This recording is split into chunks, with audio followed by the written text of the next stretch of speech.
Biografi Pahlawan Raden Edi Martadinata. Laksamana TNI anu merta Raden Edi Martadinata gumelar di Bandung, Jawa Kulon 28 Maret 1820 hiji, nilar di Riung Gunung Jawa Kulon genep Oktober 1866 dina umur 45 warsi. Atawa anu langkung dipikawano kalawan wasta Raden Edi Martadinata nyaeta Inohong Alri sarta pahlawan nasional Indonesia. Manehna maot alatan kacilakaan helikopter di Riung Gunung sarta dimakamkeun di Taman Makam Pahlawan Kalibata, Jakarta. Riwayat hirup Martadinata gumelar di Bandung 28 Maret 1820 hiji. Manehna menempuh atikan his dilahat dina warsi 1834. Saterusna neruskeun kamulo di Bandung dina warsi 1838 sarta AMS di Jakarta dina warsi 1840 hiji sarta sakola pelayaran luhur. Manehna henteu sempet ngabereskeun sakola teknik pelayaran margi pendudukan Jepang. Salanjutna manehna lebet sakola pelayaran luhur anu diayakeun Jepang. Salila ngiring atikan, manehna kasampak menonjol kukituna diangkat barobah kaayaan guru bantos. Warsi 1844, manehna diangkat minangka nahkoda kapal palatih. Anjeunna ngahimpun nonoman tilas siswa pelayaran luhur sarta maranehanana junun ngarebut sababaraha buah kapal kaduh Jepang di Pasar Lauk, Jakarta.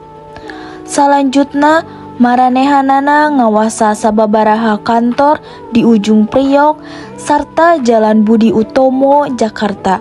Sanggeus pamarentah nyieun BKR, nonoman pelaut tilas siswa serta guru sakola pelayaran lubur serta pelaut Jawa Unko Kaisya anu dikoordinasiku Empardi, Adam, Martadinata, Sujardi Untoro sarta sanes-sanes nyicun BKR Laut Pusat anu jero lalampahana robih barobah kaayaan TKR Lovet, dirobah deui barobah kaayaan TRI Lacet sarta sasi Februari bagentos deui barobah kaayaan Alri.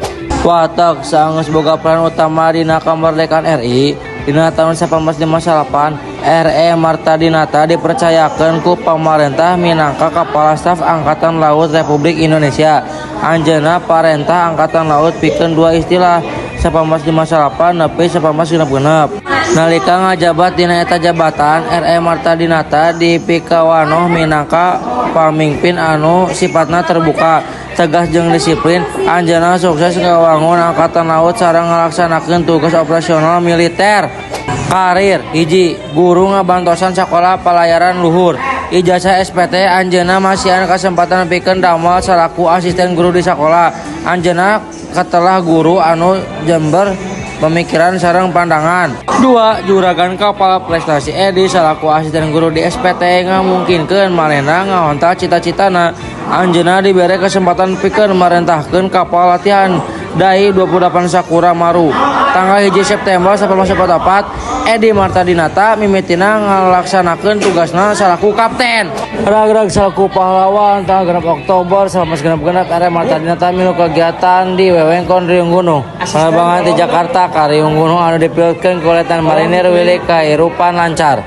Sanajan kitu, nalika balik ka Jakarta, cuaca goreng jeung hawa pinuh ku awan kandel blocking visi pilot. Ujuk-ujuk pesawat nabrak gunung batu serta ngebladuk ke kebun teh. Kecelakaan ieu nyababkeun mautna Edi Martadinata sareng sadaya panumpangna.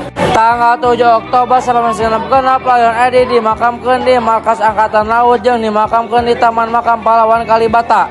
Dina pemakaman Jenderal TNI Soeharto nghormatan jasa Edi Martadinata anu parantos diabadikeun kana tanah air. Jenderal TNI Soeharto maca surat keputusan Presiden RI ngeunaan pangangkat Laksamana Edi Martadinata selaku pahlawan nasional.